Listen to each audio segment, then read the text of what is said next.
Hey guys, it's me again, Maria, and I'm back for another Plantzilla video. And for today's vlog, we are here at Island City Mall because of the Plantorama 2021. So, instead of looking for those plants na mahal, which we usually do, those rare plants, we will be looking for cheap plant deals for 2021. And if you are interested, just keep watching and do not forget to subscribe and tap the bell icon beside it so you will be notified pag may bago kaming video.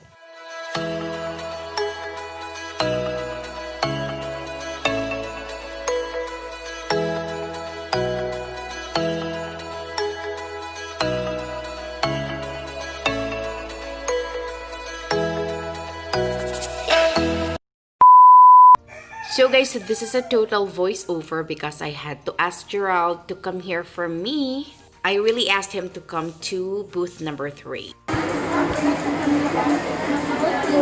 Sol ka sara? Ay, sige sir. Sige sir.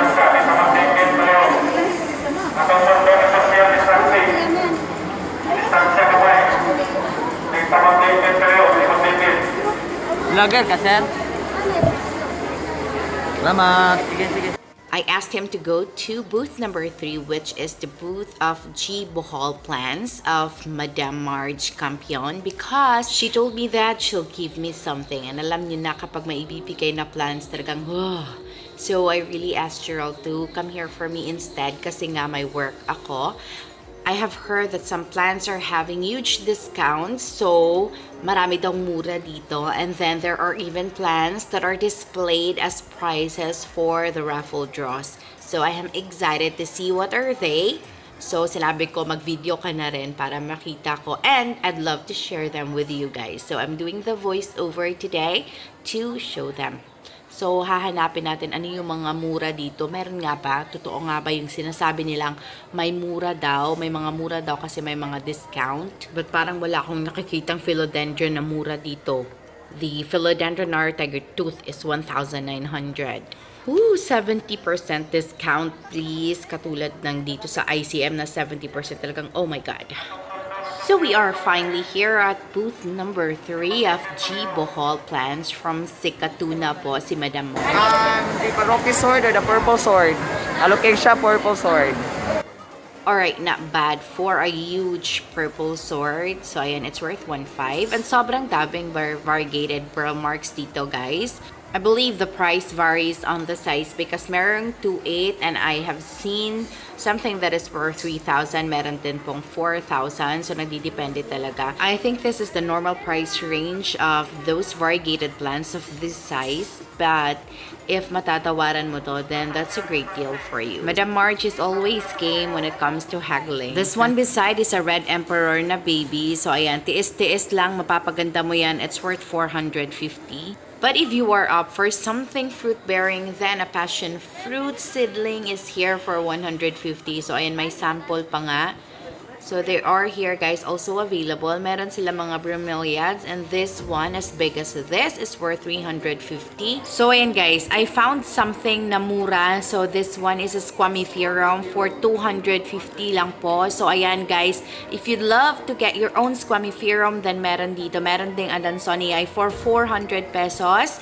So, come here at G. Bohol Plants. They are here up until Saturday. So far, guys, the lowest price that I have seen is worth 80 pesos. Yun yung peace lily, but this is understandable kasi nasa loob sila na mall, so they spend first before they earn. I do not know much about the registration, guys. So meron po ditong 400 peso worth na Calathea medallion, 2 leaves po. There are Damcanes caladiums and aglaonimas available, and they don't go over 500 pesos. So dito tayo sa mga small plants. Merong Sansevieria that is worth 350 pesos. So yung mga maliliit dito, guys, tingnan natin kung magkano sila.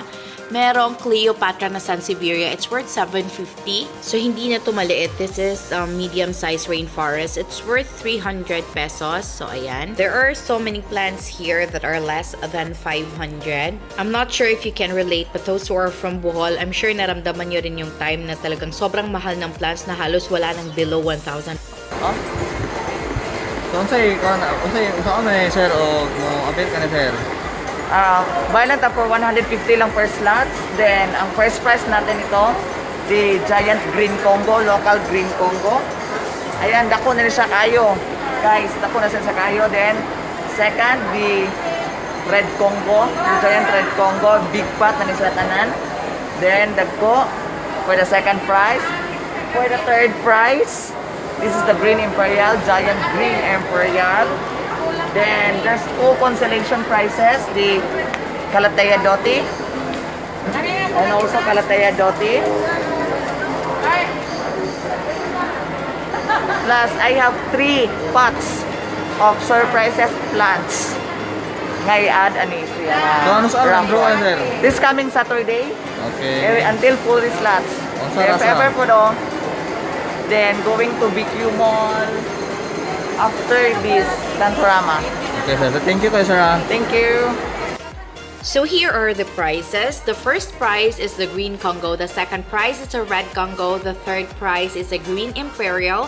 And there are 2 pots of Calathea Dotis that are for consolation prizes. So yung mga lapitin ng swerte, guys, try joining the raffle of cheap BHL plants in which you just pay 150 and you get a chance to win a locally grown green Congo na malaki na. Oh my God, I'm seeing a fiddle leaf that is worth 750 pesos, guys.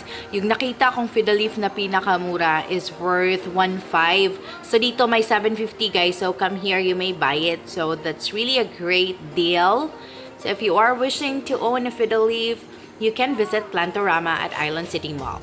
So there are plants here that are 50 pesos na lang. So not really like those times na nung nasa midst pa tayo ng plant hype na sobrang mamahal ng plants. So ngayon medyo meron ng plants na nagbababa ng presyo. So ayan, you can find them here. Meron ng 50 pesos and the Orbifelia is worth 500. I think hindi pasok sa cheap deals yon. But this Sansevieria copper tone is worth 200 pesos.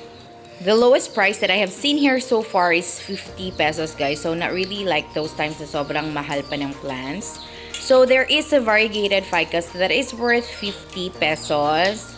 We bought this one. So ito siya, guys. And parang minarkot yan. So, syempre, tiis-tiis na lang tayo na palakihin. Tayo na mismo yung magpalaki kasi mahal na pag malaki na. Merong mga chestnut na available din, guys. There were 350 pesos. I have read that chestnut is also a lucky plant kasi siya din yung tinatawag na money tree. So, if you believe in that, then get one here. So, guys, marami pala dito. Meron na talagang tag 50-50 dito. Ayan, marami ng tag 50 pesos. And there are also calus plants. I believe that is a golden pothos. It's worth 150. Ito po yung pencil plant, guys. It's worth 500. And the bonsals are worth 800 pesos. Parang for that size, okay na yung price niya. Kasi ang mamahal ng bonsals is, even the small ones, mahal sila. But parang mas naiinggit ako sa lagayan ng mga plants dito. I'm not familiar with this flowering plant, pero maganda yung flowers niya, guys. Please do comment it down below if you know this. Walang pangalan, hindi ko mabasa yung pangalan eh. So sorry. This sticker says Malu Ayuban and this is an umbrella plant, guys. It's worth 500 pesos. Siguro okay na naman tong price na to sa size niya. Malaki na po siya. There are also different varieties or different colors of calus plants, guys. And they are worth 100 pesos per pot. Malalaki na po sila. And sobrang bilis po dumami ng mga calus, guys. Or let's just say mayana. Kinasayo na ni sila padaghanon and daghan sila dagko na and they're worth 100 pesos per pot. Nanapoy mo yung ni Bisaya man di kay pag English na char bala ka diha. So yun, guys, we are moving on to these anthuriums. Ito yung mga anthuriums na familiar sa akin. Ito yung mga nakikita ko dati and it's worth 500 pesos per pot. Nako, siguro tawaran nyo na lang if you are interested. We are now here at Beehive Gardenscape. So ayan, they are more on pots. Let's see what are the pots that they got here. Most of the pots parang kakulay ng mga clay pots, but there are also colored ones and there are even ones in white. So ayan, iba-iba po to. So these jar types are syempre siguro naman clay pots to kasi hindi madaling mag-mold ng ganyan kapag semento. And they're not fiber pots. I'm sure of that as I look at them. And the price range are usually just below 1,000 pesos, even those that are having tricky designs here. Meron ding mga designs for your garden, guys. Yung mga landscape na meron silang mga tao-tao doon. So, ganyan yung mga jars. They also have it here. So, there are pots that are worth 190 pesos. So, ganyan, yung mga ganyan, guys, yun yung mga nilalagay dun sa mga landscape, diba? So far, sila dito yung may mga display ng pots. So if you are planning to have your garden landscaped, then you can get them here. Meron silang mga pieces that are perfect for your landscape gardening. Si Sir Cards. Kaya mami tanawon sa yung car. Oh. Dito ang nasa dito ang display. Business-minded yun si Sir Cards. Sudang suri-suri sa sod na display sa gawa. Nakaka-display sa mga auto. Oh, pa dito. Usa po na sa kakuan nga dito po ni si Sir sa Kablaran. Sila na may 1,000, pwede rin nag 5,000. Dito. Kay, 1 month, isa na lang. Hindi na magtawag. Jen. Yes, si Gerald Jen. Oh. Sa i-cover na imong mga tanong kay ron suke sa So they are here at the car park, guys, and they also have their display at their own car. So ganyan sila kamaparaan. They have the daing ampon, meron silang malalaki. And it's best to talk to Sir Cards kasi madaradyo ni siya hangyuon, guys. Maayuhon kay ni sila. So they have huge and they also have a small daing ampon. They are from Dampas, guys, and you can just reach them out if you are interested in these plants that they have here. Meron po silang maraming plants sa bahay. So you can just find Ma'am Jane on Facebook, just Jane Galan. And then sobrang dami ng plants nila, guys. Sobrang healthy. They also have a lot at home. So ito yung mga dala nila dito. Ito lang siguro yung kasya na sa car nila. And so ito yung naka-display dito. So yun, guys, dati pa po kaming bumibili ng plants sa kanila. Sobrang dami ng plants nila sa bahay kasi they can go around Bohol when they go plant hunting. So, ayan, and you can just buy them at home. Sobrang low price lang yung mga nasa bahay nila, guys. So, you can just visit them. They are from Tagbilaran also. Just message them on Facebook. So, yun, guys, balik na tayo dito sa loob. Lumabas lang po saglit just to check out Sir Cart's display on the car. Just for you to see as well what are the plants that ito. Sobrang gaganda ng mga to. Gustong-gusto ko to yung mga colored. Mga tea plants ata yan. So, sila yung mga parang kinahihiligan ko lately. And they are super cheap lang, guys. So, if you have that at home, you can just arrange them. Sobrang ganda po nila tingnan. So, merong mga black velvet dito. Usually, the plants here are ranging from 100. Hindi naman siguro tataas ng 500. Usually, sa mga nakikita ko dito sa booth na to, merong tag 100, merong tag 250. So, ayan. Siguro merong mga 500, but yun yung pinakamahal dito sa area na to. Just not sure about that kasi usually yun yung mga nakikita kong price. Merong 400, but nothing is above 500 pa. Mami EJ sa one siya Pelerinon Bohol ko na mga pa ni palitan na mo cardinal. Kita na gid mi. So, these are the plants na meron si Ma'am EG, guys. Sobrang dami po niyang plants. Nagbibenta po siya ng Facebook even before COVID started or the lockdown. So, meron po siya mga murang plants na nabenta, but still, sobrang dami pa niyang plants. There is as well a variegated Humalumina, guys, which is worth 12,000 pesos. And there is as well a beautiful black cardinal here. Sobrang ganda, guys. So, I'm ending this video now. Thank you so much to Miss Marge Campion and to Sir Eman Galasio. Thank you so much, guys. It has been Maria, the voice of PLANTZILLA BHL. Don't forget to like, share, and subscribe.